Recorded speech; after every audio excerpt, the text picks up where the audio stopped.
Hi, welcome to Richard Kabili YouTube channel, and for today's tutorial, I will be teaching you on how to add contacts in silent notifications do not disturb on iPhone X. But first, kindly subscribe to this channel and don't forget to hit the subscribe button and the bell to notify you for the new updates. And let's start. Using your iPhone X from your home screen, first go to Settings.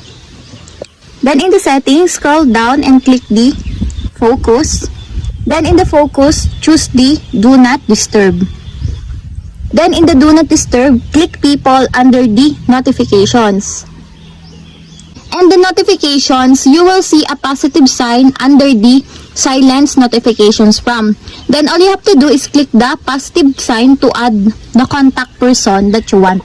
For example, I want to add Rain for my silence notification. Then all you have to do is click the contact person you want by putting a check mark on the side. And I have one contact selected. And if you're done, click Done. Then your contact person in the silence notification is on the list. And that's it. We have successfully add contacts in silent notifications do not disturb in iPhone X. If you have a question, kindly comment down below and don't forget to hit the subscribe button and the bell to notify you for my new updates. And thank you for watching!